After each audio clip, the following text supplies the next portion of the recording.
second speaker is Parthiv. Before I introduce Parthiv, I would like to call upon Dr. John to explain Parthiv's speech objective. John? What this speech is going to be how to incorporate humor into your speech. We need that right now. And without further ado, Parthiv. My self-made introduction. Many of us have some enthusiasm. Like I like to watch basketball. I am fond of that. I found that he is fond of Toastmaster because we all join one club, right? He joined not 2, not 3, but 4 clubs. Whoa. Man, that's called enthusiasm. That's called dedication. And I can see that paid off because he joined our club second half last year. I can see his speech quality has improved so much in the last half year. And that's not all.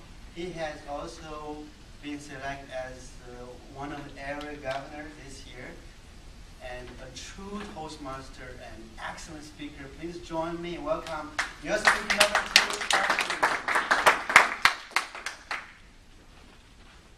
Thank you, Mr. Toastmaster. You forgot the word obsession for my 4 points. That's the word. Humor. Why is humor so important? The ability to make someone laugh is one of the most esoteric tasks. But if you can make someone laugh, you have their attention. People pay to see someone give jokes. Think about it from a sales perspective. You're trying to sell a product. People buy products from people they like. Think of it from a managerial perspective. As a manager, if your employees like you, they're more likely to work harder for you. Think of it from any organization's perspective. You will work harder, you will contribute more for someone you enjoy working with. And humor contributes to that likability. Today, I'm going to help you add some humor into your speeches. And I think this works well because in a few weeks we have our humorous contest. So I hope that I can help you get over your initial challenges and hesitation to go and give a humorous speech. Yes, giving humor, it ain't no joke, but it's very doable. And I'm going to walk you through the elements of humor. This is all from the Toastmasters manual. I added a little bit of my own twist to it, but let's look at the 6 elements of humor. Target and hostility. Every joke has to have a target. You're making fun of someone. People, place, thing, ideas. And hostility is just a way of saying you're either making fun of it in a subtle or more obvious way. Exaggeration. Every joke has some exaggeration to it. And on the contrast, every joke has realism to it. What you're doing is you're taking that bit of realism and you're just expanding it much further. Surprise. You take the audience in one direction, and then all of a sudden, you lead them in an unintended direction. And that's where that relief comes. That's where that humor comes, the laugh comes. And emotion. If an audience doesn't feel connected to what you're saying, they're not going to laugh. They won't feel any emotion towards it. And last, delivery. If I talk like this the whole time, would you find that funny? You wouldn't get the response from the audience. You have to be animated at times. Keep this terse in mind. Let's look at an example. We Indians are very economical. We are always looking for bargains and deals. We'll drive 10 miles and spend $10 in gas to save 10 cents on bananas. What is the target? Indians. Now, there are a good number of Indians in the room, so I feel like I can give this joke. But maybe if there weren't as many Indians, you may want to think of some other joke to tell. What is the target, or what is the point that I'm trying to make. Economical. I'm making fun of the fact that we're economical, or other people will say cheap. Okay, what is the exaggeration here? We'll drive 10 miles and spend $10 in gas. Now that is exaggerated to some extent. But what's the realism here? Looking for bargains and deals. We're always looking for bargains and deals. And then what's the surprise? The actual punchline, or the punch word, which is 10 cents, save 10 on bananas. And the delivery comes in, if I had said it in a certain way, there would be the delivery. So you can see the elements of target, hostility, exaggeration, realism, surprise, emotion, and delivery. Characteristics of a joke. My friend, he suffers from a terrible disease called OCS. Only child syndrome. Notice the setup. I give you a little bit of information, and then I paused, and then I gave the punchline, only child syndrome, and then the pause to allow you to absorb it. He always got what he wanted. In his entire life, he has got what he wanted, except a brother or sister. Notice again, the setup, providing more information, and then the use of pauses. In fact, he always got what he wanted, but after he was born, his parents said, one child is enough. Again, setup, pause, punchline, and pause. Keep that in mind when you're writing the jokes. Okay, types of humor. You're going to see about 6 or 7 types of humor. Don't get caught up in which category it falls into. Just know that when you're writing a speech, to try to incorporate some element of humor in there. I'll go through it quickly because there's still a lot to share. Exaggeration. The first example was an example of exaggeration. We Indians are looking for bargains, and so we'll spend $10 in gas. Incongruent ideas just basically means that you take two things that don't necessarily go together, but you find a way to fit them in the context. Reverse means, as I mentioned, you're heading the audience in one direction, but then all of a sudden you take them down an unintended path.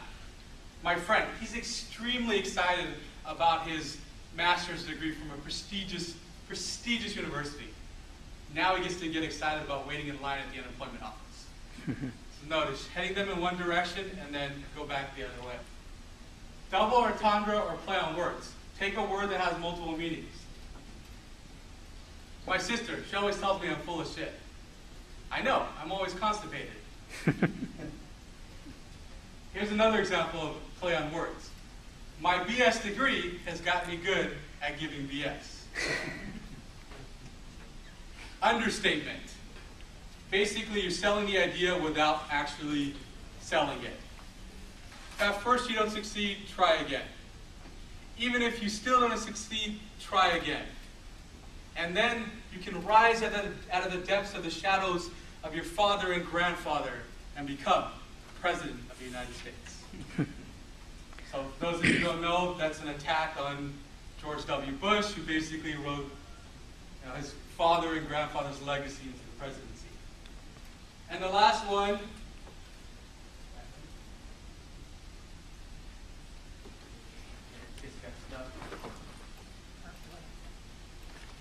last two, definition and implication. Definition just basically means you're explaining the joke for what it is. And implication means you're giving the joke without actually selling it. When I graduated from college, people said, travel the world. Go travel India, see the East, the South, the West, the North. I said, I don't need to go that far. I'll just go to Fremont. So I'm implying that there are a lot of Indians in Fremont. Okay, so here's the practical aspect of it. How do you get started? I told you several jokes. Start with what you know. I always say start with self-deprecating humor, making fun of yourself. Play on stereotypes. For example, I was born here, but my parents came from India, and I've given about 2 to 3 speeches on being Indian growing up here. So many of the common stereotypes about being Indian: 1, engineer, frugal, can't play sports. We love Bollywood movies. There's always an emphasis on education, and we have arranged marriages. It's okay to borrow. Use external resources. Take jokes from online, newspapers, magazines. Cheryl had talked about watching America's Funniest Videos. Well, I love Three's Company. There's so many jokes in Three's Company. Borrow some jokes from there. Okay, create mind maps. So what I'll do for the next 2 to 3 minutes, I'll give you a practical way to incorporate some humor.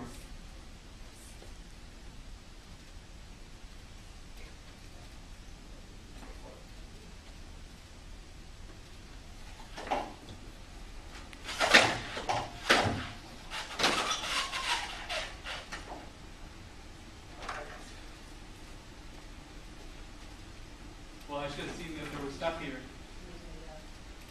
Oh, yeah, here it is. Okay, so what you do is create a mind map. Whenever they tell you to write an idea down, I say start with circles, and then I'll put a box here. The first circle is going to be about a play on a stereotype, the nuclear family.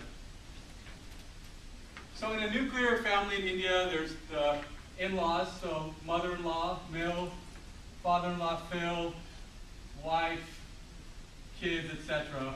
They're aunts and uncles, nephews, nieces, but we'll stick with those. Then I say find out something about yourself that you're familiar with. So Toastmasters is a great inspiration for me, so I'll do Toastmasters.